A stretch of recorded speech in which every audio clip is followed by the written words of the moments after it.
Hola queridos amigos, ¿cómo están ustedes? Muy buenos días. Bueno, pues hoy es viernes y como todos los viernes nos toca nuestro programa de Fiscal a Fondo. Hoy vamos a hablar de un tema, vamos a iniciar a hablar de un tema por demás muy interesante y que estas últimas fechas con las últimas modificaciones ha tenido una especial relevancia, que es el impuesto al valor agregado. El impuesto al valor agregado es un impuesto al consumo, por supuesto, ¿de acuerdo? Y al ser un impuesto al consumo, pues todo el mundo lo tenemos que pagar. Todo el mundo, de hecho, lo pagamos. Vamos a comprar un lápiz, vamos a comprar una hoja, vamos a comprar un refresco. Tanto el IVA como el IEPS lo paga todo el mundo. Esa es la importancia del impuesto al valor agregado. Recordemos que lo último que fue para lo que es el comprobante fiscal digital fue la recepción de pagos. En el caso de la recepción de pagos es ya la causación y que la autoridad sepa y sabe desde ese momento cuál es el IVA que se está cobrando y el IVA que se está pagando con el objeto de que fuera el acreditamiento y se pague ese impuesto al valor agregado. Es por demás decirles que el gran problema y la gran virtud que tiene el IVA tiene unas cosas muy sencillas y unas cosas muy complicadas. Sencillo es el poder entender y llegar a transmitirles a ustedes la posibilidad de comprender de manera rápida y fehaciente más o menos cómo funciona el IVA. Miren, para mi punto de vista, todo causa impuesto al valor agregado, con excepción de los exentos y con excepción de los no objeto, ¿de acuerdo? Algunos no objeto. Esa situación es importante entenderla porque todo lo demás estriba en el poder determinar quién lleva el 0% y quién lleva el 16%. No así la zona fronteriza, que hay una disminución de las 2/3 partes del IVA, del ISR, y lo que sería el 50% del impuesto al valor agregado. Con ciertas características, por supuesto, que vamos a ver. Nos vamos a meter en estos programas que vienen en toda esa maneja tan intrincada que es el impuesto al valor agregado. Quisiera empezar propiamente informándoles a ustedes, por supuesto, cómo nosotros tenemos contemplado el impuesto sobre el valor que se le agrega a los productos. Permítanme tantito, vamos a manejar un material que tengo yo aquí, ¿de acuerdo? Vamos a hablar de lo siguiente. Desde el inicio, nosotros tenemos los elementos de esta relación tributaria, que sería el IVA. Primero, estamos hablando, como todas las contribuciones, están obligados al pago del impuesto. Todas las partes impositivas hablan de las personas físicas y las personas morales como sujetos, y igual los entes económicos, todos los que realizan una operación. Segundo, y muy importante, para causar el impuesto al valor agregado tiene que ser en territorio nacional, que esa es la fuente. Otro que yo considero un elemento de la relación tributaria, que es sujeto, objeto, base, tasa, tarifa y fuente. Fuente en territorio nacional, fuente en el impuesto sobre la renta en el título quinto y el artículo quinto, que son los de ingresos del extranjero y pagos al extranjero. Y al hablar del objeto, sí, entonces estamos hablando de los capítulos que nos enmarcan a partir del capítulo 2 hasta el capítulo 5. Evaluamos si es exento o no es exento, si es objeto o no es objeto, pero la transmisión de propiedad, por todas las causas, la más común y la más sencilla es desde muy pequeños la donación. La donación es una enajenación, es una transmisión de propiedad de una persona a otra o de un ente a otro. ¿De acuerdo? Entonces, tenemos la sucesión testamentaria, es otra también, se transmite la propiedad.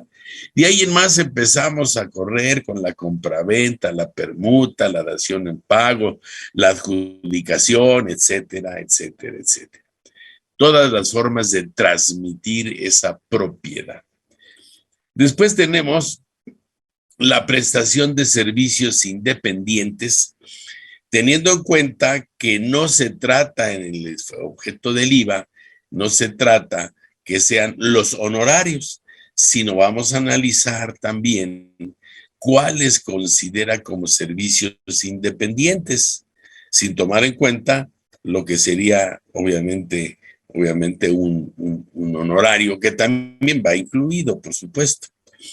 Después tenemos el otorgamiento de uso goce temporal de bienes, que es lo que conocemos como arrendamiento, entendiendo que el mundo del otorgamiento de uso goce temporal de bienes, pues es el arrendamiento, el subarrendamiento, el comodato, el usufructo, la habitación, principalmente. Ese es el mundo que rodea a ese otorgamiento, pero puede existir otros, por supuesto.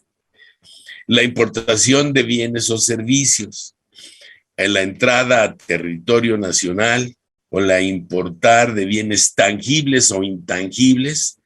De ahí que en el 2009 se incluyó en el artículo 18B al 18M del impuesto al valor agregado, se incluyó las plataformas tecnológicas, que en estricto sentido, pues no están todas las que son ni son todas las que están, porque yo puedo hacer una transacción, ¿de acuerdo?, al extranjero, comprar un intangible, como sería un juego, por ejemplo, de computadora o o cualquier otro elemento que necesito para mi trabajo o mi diversión, ¿sí? Y pagarlo con una tarjeta de crédito o de débito o una transferencia electrónica. Automáticamente estoy pagando al extranjero y tendría yo, de acuerdo al título quinto, que son pagos al extranjero, de hacer una retención, que no la hago. Siempre ha estado, les quiero decir, siempre está.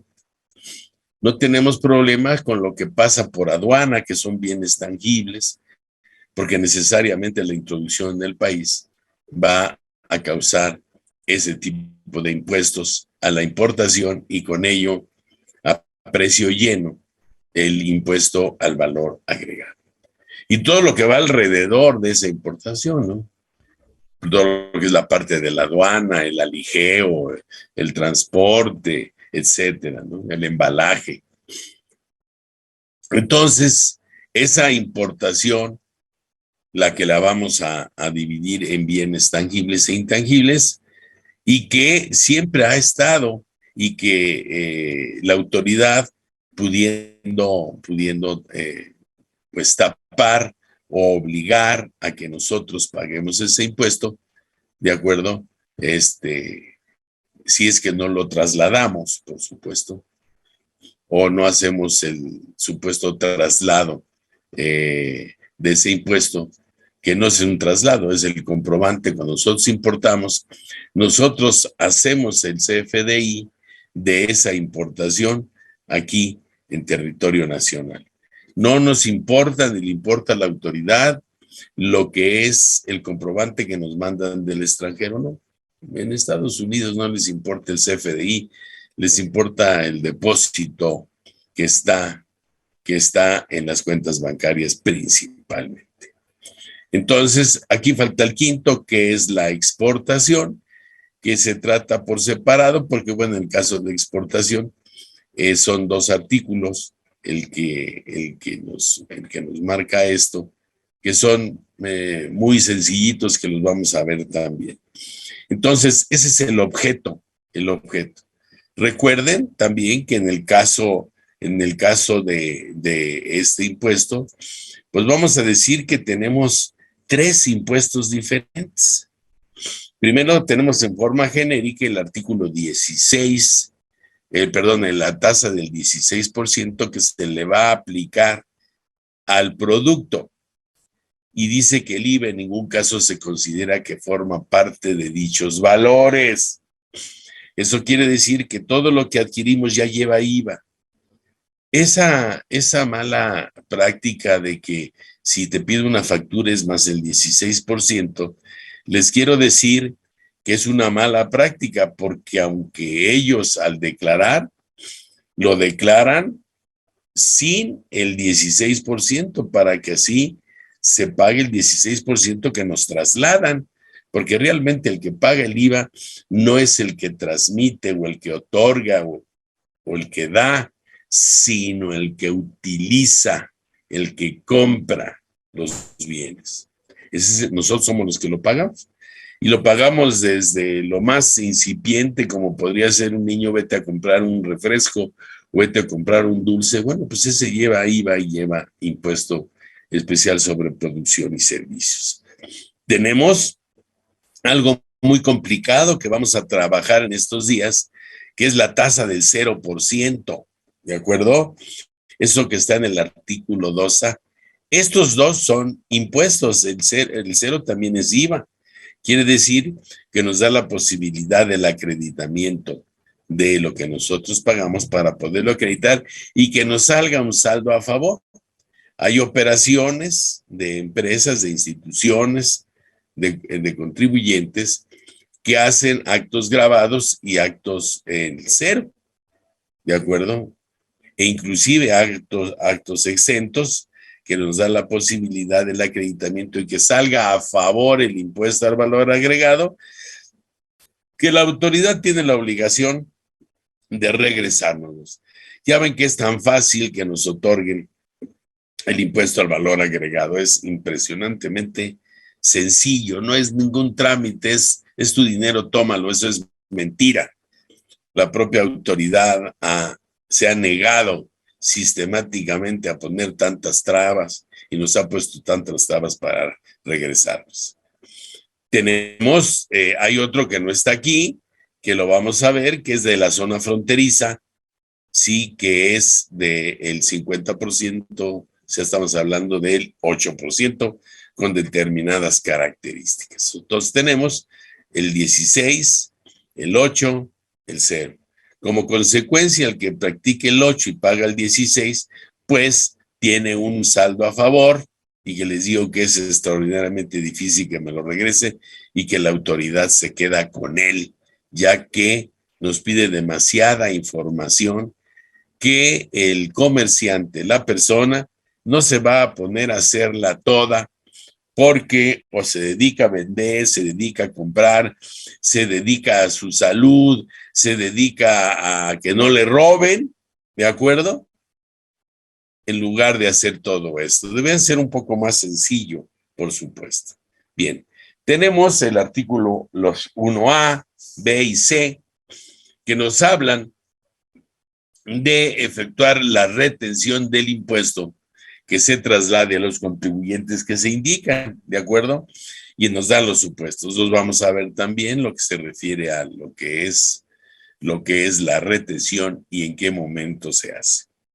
Esa retención que se hace, bueno, pues en lugar de que me paguen el IVA que le estoy trasladando, una parte se queda, ¿de acuerdo? Para que un tercero nos haga el favor o a la autoridad de que lo pague. Tenemos los servicios digitales, el 1A bis, que es del artículo 18B al 18M, que es el de los servicios digitales. Los contribuyentes residentes en México que proporcionen los servicios digitales a que se refiere el artículo 18B, fracción segunda, con las obligaciones que se tienen, que ya las hemos tratado, pero también me voy a meter a ese tema, ya que veamos todo lo que es el IVA. Hemos dado mucha labor del impuesto sobre la renta, cuando el IVA, que hoy tiene mucha importancia, bueno, siempre ha tenido, pero hoy más, y requeremos de su conocimiento. Tenemos el artículo 1B, que es, híjole, es importante por lo siguiente, porque aquí me dice qué se considera efectivamente pagado. Y tenemos varios conceptos que sería importante analizarlos, porque ¿qué es lo que la ley considera efectivamente pagado? Este es efectivamente cobrado. Son las contraprestaciones cuando se reciben en efectivo, en bienes o en servicios. Recordemos que si se reciben bienes y servicios es necesario, de acuerdo al artículo 17 del Código Fiscal de la Federación, de que se lleve a cabo un avalúo o un valor de mercado para poder fijar la base del impuesto al valor agregado. Aun cuando aquello correspondan a anticipos, depósitos o cualquier otro concepto, sin importar el nombre que se designe. Aquí hay algo muy importante. No tenemos problema con el anticipo. Si son contadores más o menos lo saben. Anticipo no es un pago a cuenta. Anticipo es, cuando hablamos de un anticipo, es cuando te voy a dar un anticipo, pero todavía no sé qué cantidad te voy a comprar o todavía no sé qué precio me vas a dar. Luego los depósitos o a cualquier otro concepto sin importar el nombre que se le designe. Cuando hablamos de depósitos, no me especifica qué tipos de depósitos. Y yo siempre he sostenido que de acuerdo a este artículo 1B, al hablar de depósito y no ser la diferencia, si yo rento un local comercial y cobro de renta un depósito, pues tendría que ser más el impuesto al valor agregado como lo marca este artículo 1B. No lo distingue, yo no tengo por qué distinguirlo, esa es mi opinión. Ustedes pueden tener otra opinión diferente, es otra cosa. O de cualquier otro concepto, sin importar el nombre con que se le designe. ¿De acuerdo? Entonces, no importa, existe otro que vamos a hablar ahorita también, que es cuando se pague con cheque. También cuando el interés del acreedor queda satisfecho mediante cualquier forma de extinción de las obligaciones que den lugar a las contraprestaciones, sea el pago. Si hablamos de la permuta, estamos hablando de permuta es yo te doy un servicio, yo te doy un material, yo te otorgo algo y tú me otorgas otro como pago. Perdón.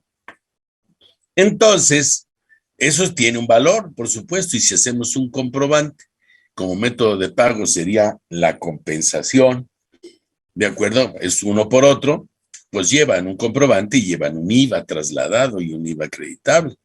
Me estás pagando y te estoy pagando. Esa es la forma más conocida cuando el acreedor quede satisfecho mediante cualquier forma de extinción de la obligación que dé lugar a la contraprestación.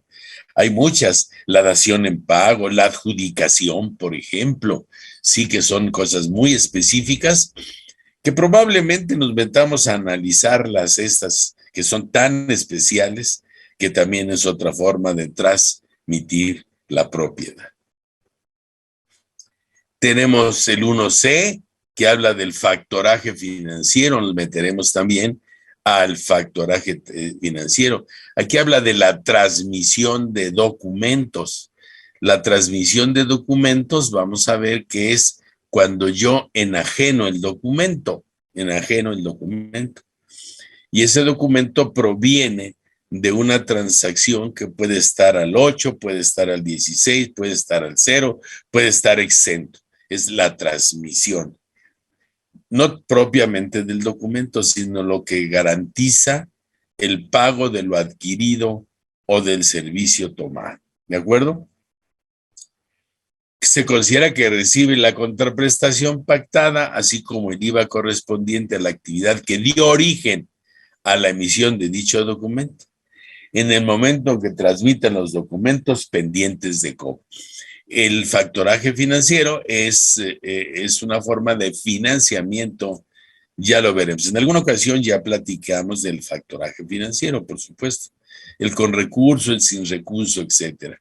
Existe la contabilización, existe el contrato y existen los efectos fiscales y obviamente el impuesto al valor agregado. Recuerden que el impuesto al valor agregado es la transmisión y el cobro. ¿Sí? El cobro o pago. Si no hay cobro o pago, pues falta un elemento de la relación tributaria para poder determinar una base. ¿De acuerdo? Si yo transmito el IVA, pues también me lo transmiten a mí. Si soy contribuyente y transmito el IVA y lo que yo adquiero me lo transmiten, yo puedo acreditar, que es una forma también de distinguir con la obligación, es el acreditamiento, restar el impuesto acreditable de la cantidad que resulte de aplicar a los valores señalados en este objeto la tasa que corresponda según sea el caso. Ya hablamos de las tasas. Impuesto acreditable. ¿Cuál es el concepto? Yo aquí lo separé para mejor entendimiento. Para efectos de este párrafo, se entiende por impuesto acreditable el IVA que haya sido trasladado al contribuyente, el que me trasladan, y el propio impuesto que él hubiera pagado con motivo de la importación de bienes o servicios en el mes que se trate. Aquí estamos hablando de que el impuesto al valor agregado es mensual.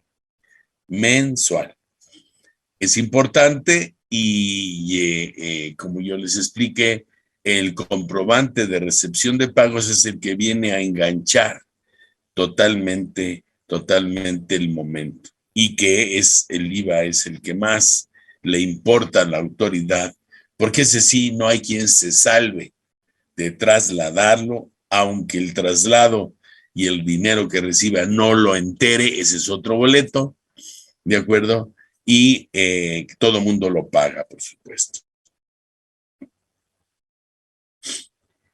Tenemos un decreto de estímulos a partir de diciembre de 2018 para 2019, el estímulo de el que nos faltaba de ver, que es el 8%, ¿de acuerdo?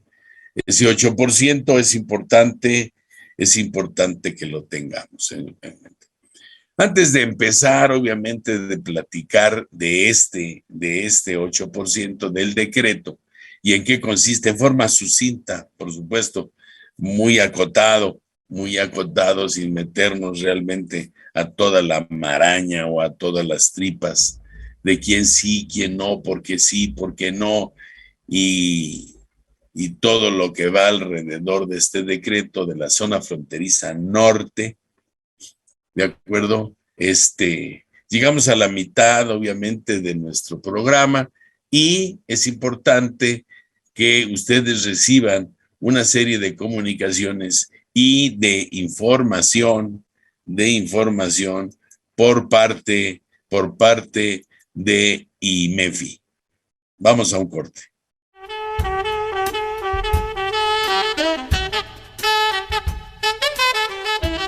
¿qué tal? Mis queridos amigos y colegas, su servidora Yadira Albor los quiere invitar al próximo curso taller que tendremos denominados Aspectos Digitales de los Impuestos. Recuerden que hoy en día la autoridad todo lo quiere automatizar, la precarga de declaraciones, llega el nuevo CFDI 4.0, la nueva versión de recepción de pagos, retenciones, y entonces en este taller vamos a conjuntar lo que sería la contabilidad electrónica y cómo tengo que llevarla, junto con todos los nuevos aspectos de cancelaciones, cómo justificar y tener el soporte documental de los movimientos que estoy haciendo. Vamos también a revisar, obviamente, los portales de las declaraciones y cómo poder organizar nuestra información para poder cumplir de manera adecuada con la autoridad. No se lo pierdan, nos vemos próximamente. Aspectos digitales de los impuestos.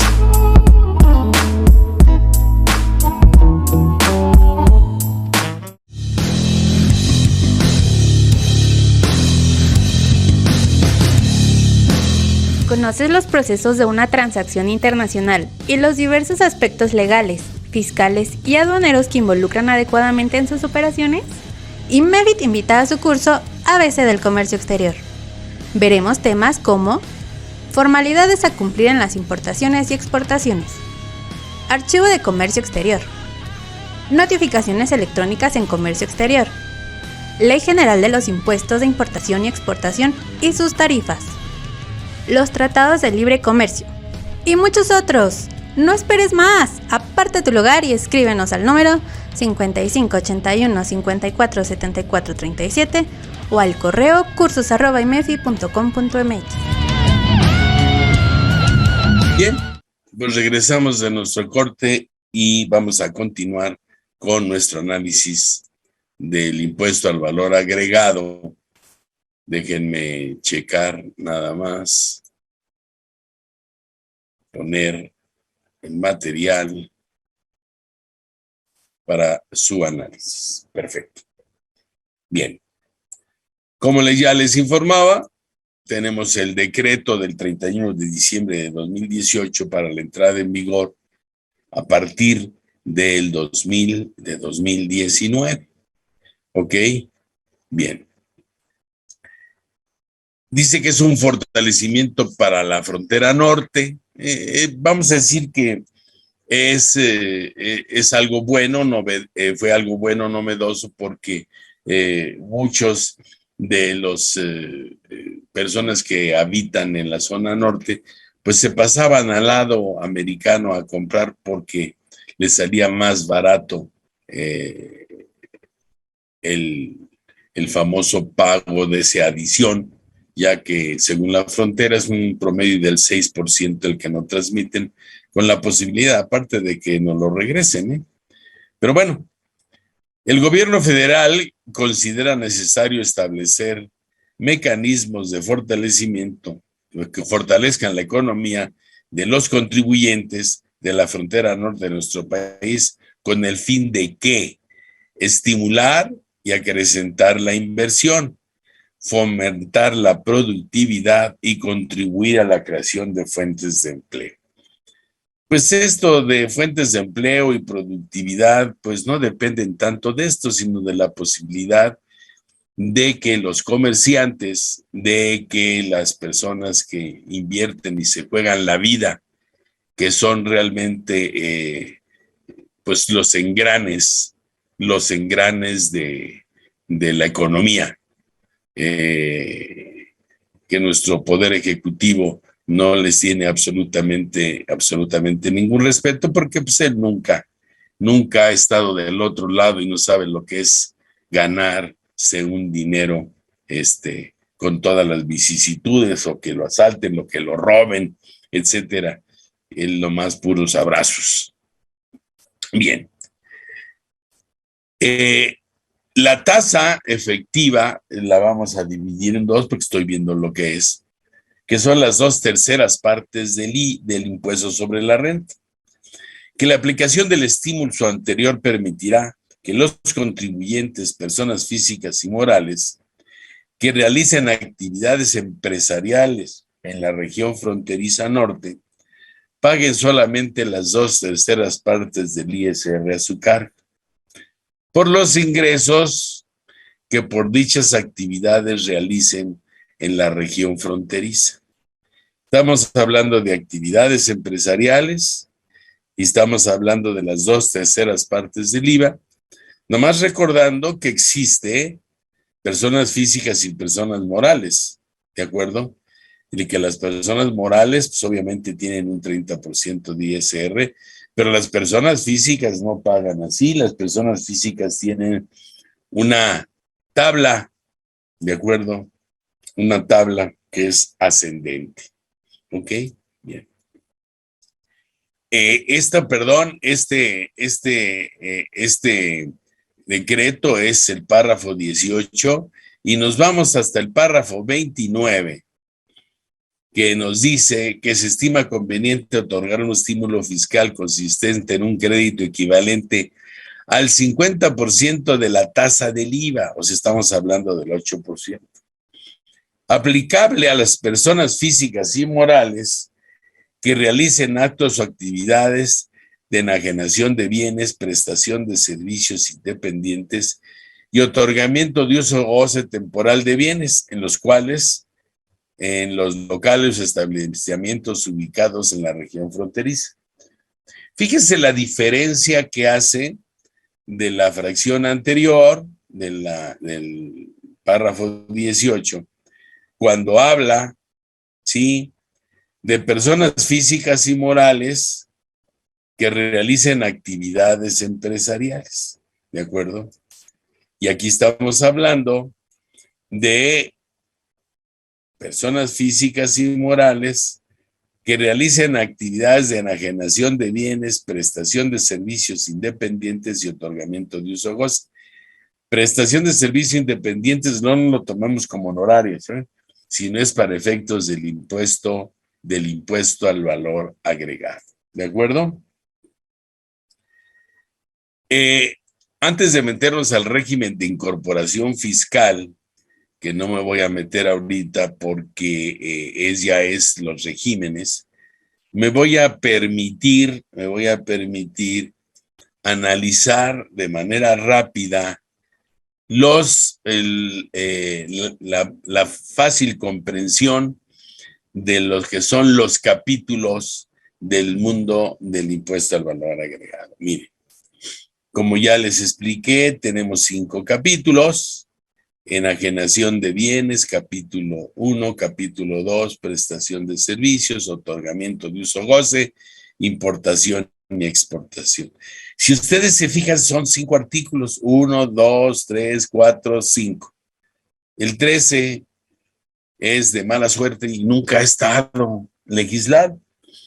Pero eso me permite quitarlo y vamos a decir, para su entendimiento, yo lo parto en la parte exenta, miren, 9, 15, 20, 25 y 30.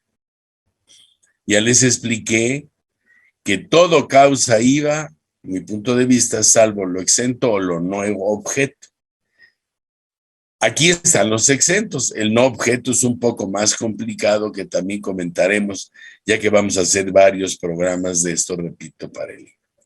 Primero, tenemos lo que es el objeto, por supuesto, que es el conocimiento del derecho federal común, ¿de acuerdo? Nosotros tenemos como objeto la enajenación de bienes y, como ya les explicaba, es lo que el Código Fiscal determina como transmisión de propiedad. Esa es la enajenación. La transmisión es una enajenación. Estoy vendiendo. A lo mejor no recibo nada. A lo mejor es una sucesión, a lo mejor es una donación, a lo mejor es una permuta, etcétera. Transmisión de propiedad, lo que marca el artículo 14 en forma genérica del Código Fiscal de la Federación. Por lo que se respecta a la prestación de servicios independientes, también el artículo 14 me marca cuáles considera para el impuesto al valor agregado que sean prestación de servicios independientes, en donde va incluido, obviamente, los honorarios, pero no son los únicos, ¿eh? Existen otro tipo de prestación de servicios independientes. ¿De acuerdo? Recuerden que la prestación de servicios es la obligación de hacer, de no hacer, de permitir o de dejar de hacer, que no es enajenar y que no es el otorgar el uso o goce temporal de bienes. No es el arrendamiento. Y vamos a ver que hay servicios que se prestan aquí que en virtud del contrato nos hacen estar en este capítulo 2 y no en este capítulo 3, ya que el otorgamiento de uso o goce temporal de bienes, estamos hablando de bienes tangibles, que son bienes muebles o bienes inmuebles. Para tal efecto, habría que analizar el artículo 750 y 751 del Código Civil con el objeto de saber qué se considera para efectos del derecho federal común ese concepto. Entonces, vamos a encontrar aquí en prestación de servicios el otorgamiento de uso o goce temporal de un servicio, de un intangible. Aquí lo vamos a encontrar. ¿De acuerdo? Aquí lo vamos a encontrar. ¿Sí? El permitir el uso.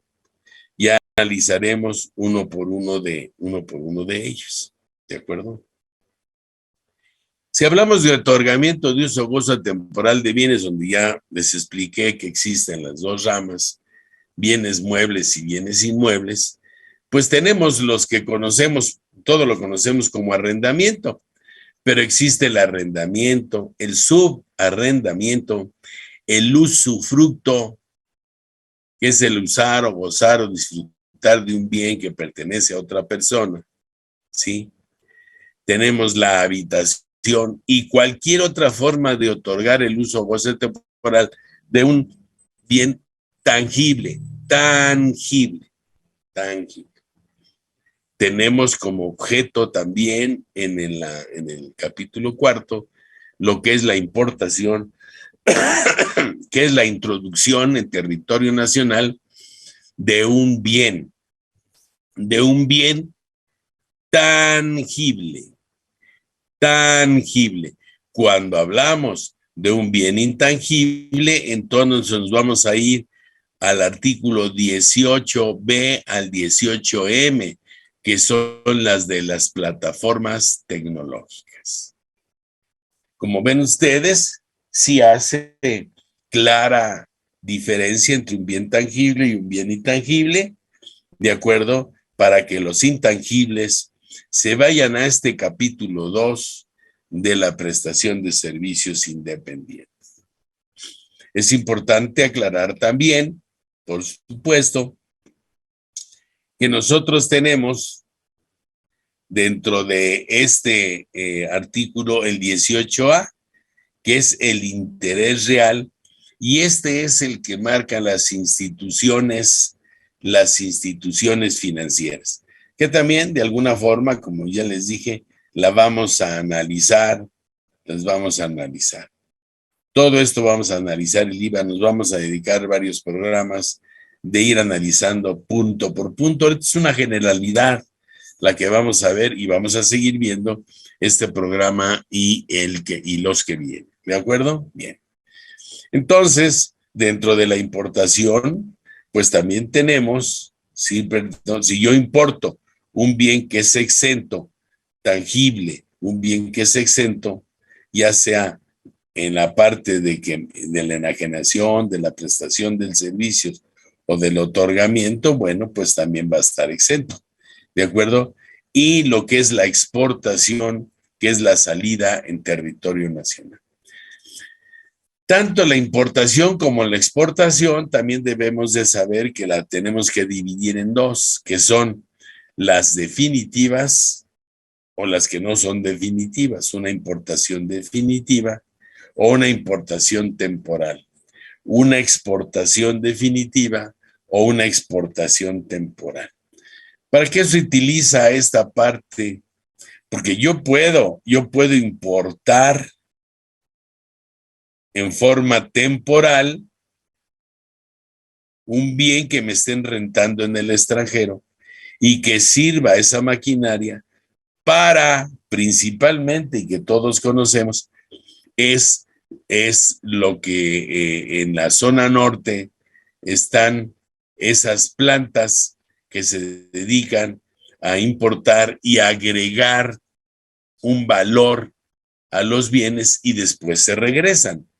Entonces, hay una importación temporal, le agregamos la maquila, le agregamos todo lo necesario, materiales, mano de obra, etcétera, y lo regresamos. Al regresarlo, todo eso que le incluimos en territorio nacional tiene un costo. Bueno, ese costo es la parte de la exportación que tendríamos que ver para estos efectos. Vamos a hablar que en caso de exportación es al 0%, con el objeto de poder acreditar todos los insumos que yo compro para agregárselos a esa importación temporal y regresarlos. Por eso es que está al 0, para que lo que yo le invierta a ese producto de la maquila, pues tenga un IVA a favor y me lo regrese la autoridad con esa facilidad y con esa prontitud, para que no se vea retardado la capacidad económica de los contribuyentes y sigan produciendo. Como ya sabemos, es algo que no le interesa a nuestro poder ejecutivo ni a nuestros legisladores, esos de la Cámara de Diputados, que son nuestros representantes y que nos deben de defender de esto. A propósito, terminando este programa, no se les olvide que tenemos el programa de debate fiscal, que vamos a tratar un tema precisamente que, para mi punto de vista, los legisladores ponen más que para efectos de ayudar a la gente, de ayudar a los contribuyentes, sí, son políticos. Y eso es lo que podría ser mal, de agenciarse, ¿sí? Como lo que hacen ahora, de regalar, ¿sí? De regalar nuestro dinero o de utilizarlo en infraestructura que vamos a tardar muchos años en recuperar. Pero en fin, esa es mi opinión personal. Soy maestro de la UNAM, así es de que a veces me atrevo a hablar cosas que pueden resultar que no son correctas para muchos. ¿De acuerdo? Bien. Entonces, como ven ustedes, el objeto es importante conocerlo porque es el conocimiento del derecho federal común. ¿De acuerdo? Este objeto. Todo causa IVA menos lo exento y lo que no está dentro de aquí. Vamos a ver algunos, por ejemplo, sobre todo aquí en la prestación de servicios, muchos de ellos, ¿sí?, que son cumplimientos de contratos. Y ese cumplimiento de contrato hace que me den un dinero, como sería el de los seguros de los autos. Ya lo platicaremos más profundo. Pago mi prima de seguro del auto, me roban el auto, choco, pérdida total, y me exigen, como debo de hacerlo, que expida un CFDI de ese auto, independientemente de la cesión de derechos, de la factura que me dio la institución encargada de la enajenación de autos nuevos, ¿de acuerdo?, de la fabricación a los distribuidores. Yo Si hago la factura, pero no tiene ningún valor. Y luego me piden que le ponga valor de 1 peso. No, no te estoy vendiendo nada. No te estoy vendiendo, ni te estoy otorgando el uso goce, ni estoy importando, ni estoy exportando. No estoy haciendo nada de estos. No es objeto, es cumplimiento de un contrato. Es importante que lo conozcamos, ¿no? Bien. Tenemos, como vimos, y vamos a analizar uno por uno lo que son los exentos, ¿sí? Tenemos como tercer punto, que son, miren, cada 5. Ya les dije que esto no lo saltamos por el artículo 13, pero 16 más 5, 21, más 5, 26. Fuente. Fuente es territorio nacional. ¿De acuerdo? Fuente es territorio nacional. Entonces, si hablamos de cualquiera de los objetos, si es en territorio nacional, pues causa IVA. Si no es en territorio nacional, la enajenación del bien no causa IVA. ¿De acuerdo? Yo puedo tener la concesión del fabricante de ser el único distribuidor de un producto, de un servicio. Y cualquier persona en cualquier parte del orbe que quiera ese producto o ese servicio, pues yo soy el indicado porque soy el único que está autorizado para distribuirlo. Vamos a hablar de una bicicleta, por ejemplo, a lo mejor me dicen que yo voy a ser el único que voy a vender una bicicleta de determinadas características. En Italia, vamos a hablar del Benotto, que es la más conocida y que todo el mundo la puede ubicar, me da esa concesión. Y Inglaterra quiere una bicicleta. Una bicicleta que a lo mejor fabrican en Italia, me mandan para que yo las venda, yo las importo, pero la quieren en Inglaterra. ¿Qué caso tiene que me manden la bicicleta a México como importación? ¿Qué caso tiene que yo mande la bicicleta de exportación a Inglaterra? Mejor le digo a Inglaterra, mándale la bicicleta, Italia, mándale la bicicleta a Inglaterra. Esa venta no se hizo en territorio nacional. Y como no se hace en territorio nacional, no hay impuesto al valor agregado. Si hago el comprobante, no hay exportación porque no cruza la frontera. Tampoco hay IVA, por supuesto. Espero que les quede más o menos claro esta situación. ¿De acuerdo? Entonces, la fuente es importante. Vamos a ver que en el caso de pago al extranjero, ¿sí me explico? Tenemos también cosas que necesariamente me tienen que entregar y vamos a hablar en el caso de otorgamiento o de la fuente. Tenemos como cuarto forma de los elementos el momento. ¿Cuándo?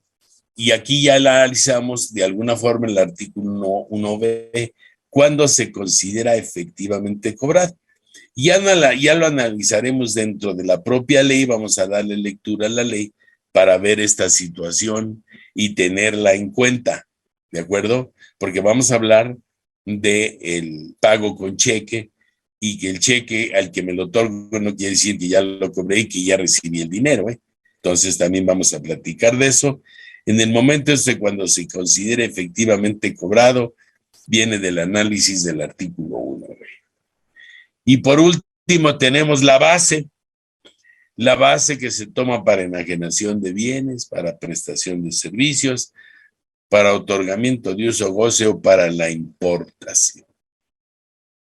Para la exportación no, porque voy a exportar bienes, voy a exportar servicios,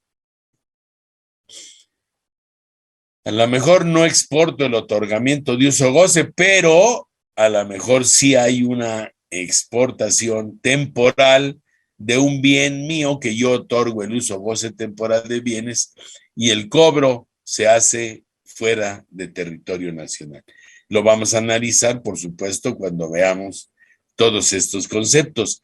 Por eso repito, es más o menos sencillo si yo tomo en cuenta estos 5 conceptos: objeto, exento, fuente, momento y base. ¿De acuerdo?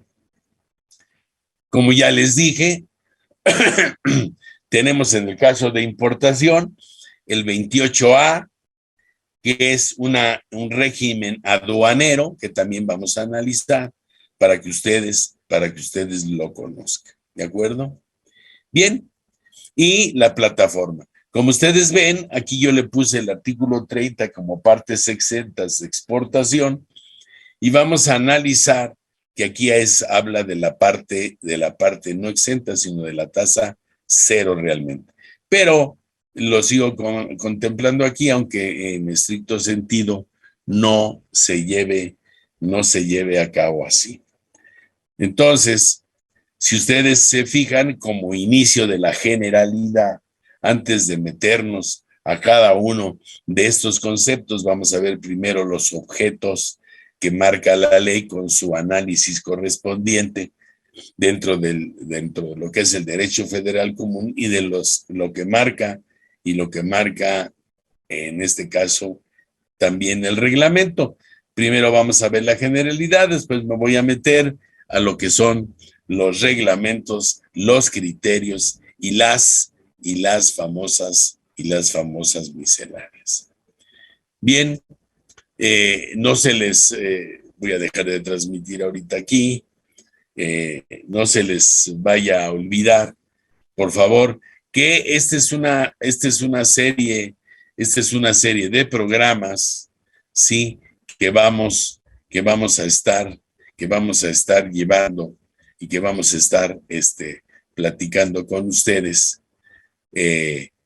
con el objeto de empezar a hacer un análisis de esta situación. Yo me pongo a sus órdenes, por supuesto, con ustedes. Mi nombre es José de Jesús Milla Arufe, sí, socio director de Milla Arufe Asociados, despacho contable, fiscal, legal, ¿de acuerdo? Mi correo es millaarufe@yahoo.com.mx y en redes sociales Arisbe Corporativo Jurídico Fiscal. Lo único que me queda es agradecerles la presencia de ustedes, agradecer que nos hagan favor de estar con nosotros. Ya tenemos ya 10 años, yo creo, de Informe Ininterrumpida, estar en este programa de 1 hora. Gracias a Jessica Rueda Rentería, directora general de IMEFI TV. Gracias al equipo de producción comandado por Luis Valiente, conocido como Rocky, y los ángeles de Rocky, Fernanda López Cámara y Adriana López Barrios. También un gran saludo y a nuestra querida amiga Nelly Bastida, gerente de Mercadotecnia. No me queda más que decirles, no se desconecten, sigue debate fiscal y muy importante, recuerden que nos vemos el próximo viernes siguiendo tratando el IVA en su programa Fiscal a Fondo.